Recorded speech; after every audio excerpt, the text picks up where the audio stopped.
सहने में जो आनंद है भोगने में नहीं है, विश्वास करो। ये भोगी सब देखो मच्छर नहीं उड़ाए उड़ते, सच्ची मानना। छोटी छोटी बातें, छोटे छोटे विकार, कल्पनात्मक भय, ये सब मच्छर है। ये सब आकर के प्रेरित करते, क्लेशी दशांत, नींद नहीं आ रही, नाना प्रकार की चिंताएं ग्रसित। और आप अगर मधुकरी भी मांग के दुखी सुखी मिली खाए तो आराम से 6 की जगह 8 घंटे सो गए, क्या परेशानी। सहने से जो शीतलता मिलेगी, जो आनंद मिलेगा, जो अमृत मिलेगा, भोगने से नहीं मिलेगा, विश्वास कर लीजिए। और जिन लोगों के हृदय में ये धारणा बैठ गई है कि मैं तो गृहस्थ हूं, ये तो विरक्तों की बात कर रहे होंगे, सच्ची मानिए ये गृहस्थ विरक्त बाहरी मार्ग की बात है। आंतरिक हम सब एक पिता के बच्चे हैं। हम का एक ही आनंद प्राप्त करने का केवल भाव रखना है। हमारे अंदर ये भाव नहीं होना चाहिए कि हम गृहस्थ हैं और भोग भोगे, हमारे लिए तो छूट है, पास दे दिया भगवान ने। ये बेचारे अभागी हैं बाबा जी लोग। हाँ, हम तो बड़े भाग्यशाली, हमें पास मिल गया कि भोगो परम पद में आरूढ़ हो जाओ। जैसे ब्रह्म बैठ गया हो तो स्वयं श्री भगवान के मुख के वचन है, स्वयं भगवान श्री कृष्णचंद्र जी कह रहे हैं, कुटुंबे सुन सज्जेत न प्रमादेत कुटुंब्यपि विपश्चिन्न स्वरम पश्येत दृष्टुमपि दृष्टवत्।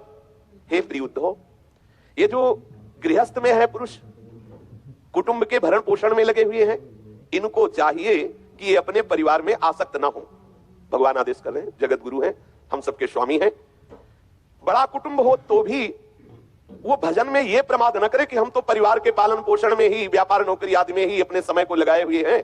भाई हमें तो समय भजन का नहीं मिलता, सत्संग का नहीं मिलता, ठाकुर सेवा का नहीं मिलता। बड़ा परिवार है तो स्वयं भगवान कह रहे हैं, प्रमादेत कुटुंब्यपि न, वो प्रमाद ना करे बड़ा कुटुंब जान करके कि हमें तो बहुत व्यापार नौकरी के द्वारा धन कमाना है, परिवार का भरण पोषण करना है, भजन पूजन नाम जप ये सब बाबा जियों के नाम है, उनको करना है। भाई हम गृहस्थ हैं, हम खूब भोग भोगे, परिवार में ऐसे खूब आसक्त रहे और बाद में ठाकुर जी विमान लेके आएंगे कि बैठो इसमें चलो, बड़े कृपा की तुमने। बहुत सावधान। आपको लग सकता है कि हम गृहस्थी में हैं, इतना सब करते हैं, भजन कैसे हो सकता है। आप अभ्यास करें, अभ्यास से सब हो सकता है। जब एक चक्रवर्ती सम्राट महाराज अम्बरीश संपूर्ण राज्य का पालन करते हुए भजन कर सकते हैं, तो ये हमारे प्रभु ही हमें ऐसे आचरण करके दिखा रहे। वो भगवत स्वरूप है, तो हम भी तो प्रभु के बच्चे हैं। हमें अगर छोटा सा परिवार मिला है, 10, 20, 25 लोगों के भरण पोषण की सेवा मिली है, तो हम बहादुरी के द्वारा खूब व्यापार नौकरी आदि करते हुए, भगवत स्मरण करते हुए, सत्य का पालन करते हुए, धर्म का पालन करते हुए अपनी जीवन यात्रा पूरी करें। यदि हम परिवार में आसक्त होकर प्रमाद वश ऐसा कि मुझे भजन करना, संयम से रहना, ये सब मेरे विषय नहीं है, भूल मत करो। हम सब भगवत कार्य के लिए आए हुए हैं। जैसे कई बार चर्चा में कहा है, प्रभु ने 84 लाख योनियों से हमें निकालकर बीच चक्र से और मनुष्य शरीर दिया है। ये हमारे किसी कर्म का फल नहीं है। कोई ऐसा ना सोचे कि हमने कर्म किया तो मनुष्य बने। सुअर, कुत्ता, गधा, चिड़ै, चुनगुन बन के कौन सा कर्म किया भाई जिससे मनुष्य बनते। ये तो केवल कृपा सिंधु की अहेतुकी कृपा से मनुष्य जन्म मिला। चूको मत, बहुत विचित्र संसार है, इतने भयानक भयानक कष्ट है जीवों को। संयम से रहना, ये सब मेरे विषय नहीं, कदम भूल मत करो। हम सब भगवत कार्य के लिए आए हुए हैं। जैसे कई बार चर्चा में कहा है, प्रभु ने 84 लाख योनियों से हमें निकालकर बीच चक्र से और मनुष्य शरीर दिया है। ये हमारे किसी कर्म का फल नहीं है। कोई ऐसा ना सोचे कि हमने कर्म किया तो मनुष्य बने। सुअर, कुत्ता, गधा, चिड़ै, चुनगुन बन के कौन सा कर्म किया भाई जिससे मनुष्य बनते। ये तो केवल कृपा सिंधु की अहेतुकी कृपा से मनुष्य जन्म मिला।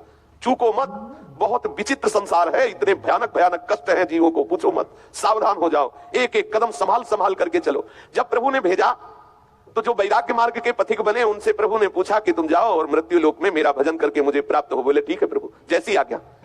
लेकिन एक ने कहा कि प्रभु हम बिना दुल्हन के नहीं रह सकते, बिना लड़का बच्चा के नहीं रह सकते, बिना संसार के सुखों के नहीं रह सकते। तो बोले दिया, जाओ ये सब दिया, लेकिन मेरा विस्मरण न होने पावे, ये ध्यान रखना। प्रभु ने तुम्हें भेजा है एक जन्म केवल, आप सतत स्मरण कर ले तो आप इस संसार चक्र से मुक्त हो जाएंगे। आप बिना इन भोगों के नहीं रह सकते थे, इसलिए गृहस्थ धर्म में आपको प्रभु ने ये सब सृष्टि के भोग दिए। लेकिन शर्त है उनको भोगते हुए तुम भगवत स्मरण करो।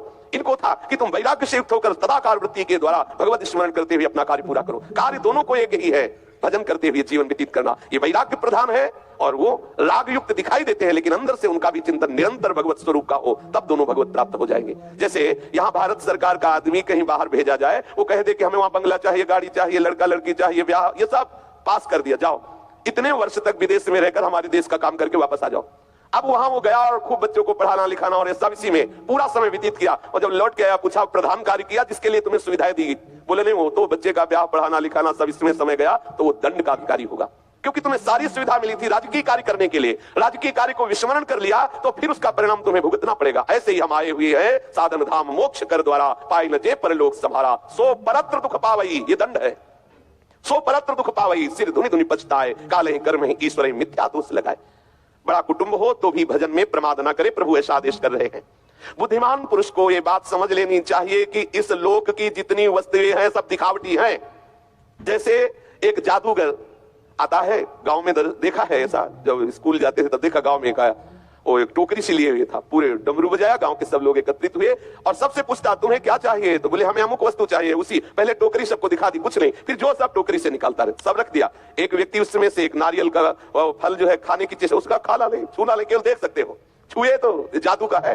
तो इस सृष्टि को इंद्रजाल कहा गया है, माया के द्वारा रचित। सबसे बड़ा जादूगर श्री हरि अपने जादू के द्वारा ये विस्तार किए हुए हैं। छूना नहीं कुछ, अंदर से कहीं राग मत कर लेना किसी वस्तु में, तो सच्चिदानंद रस का अनुभव प्राप्त कर लोगे। अगर छुओगे तो पेट भरेगा नहीं, क्योंकि जादू की वस्तु है, तृप्ति होगी नहीं, आज तक नहीं हुई। खूब भोगते हुए जीवन केवल भ्रमात्मक लग रहा है, खाते चले जा रहे, इतना जीवन हो गया, भोगते चले जा रहे, आज तक तृप्ति नहीं। क्यों? क्योंकि सब झूठी वस्तुएं हैं, सब नाशवान वस्तुएं हैं, सब माइक वस्तुएं हैं। और समझे न समझे, लेकिन आप तो परमार्थ के लिए चयन किए गए हो, चाहे गृहस्थ हो चाहे विरक्त हो, दोनों प्रभु के शरणागत हो। आपका तो लक्ष्य दृढ़ होना ही चाहिए।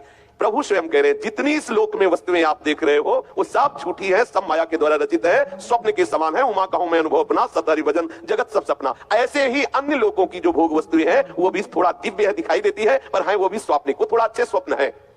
ये मलिन माया के द्वारा रचे हुए तिनके से लेकर ब्रह्मलोक तक ये सब माइक है, ऐसा मन में बैठा लो।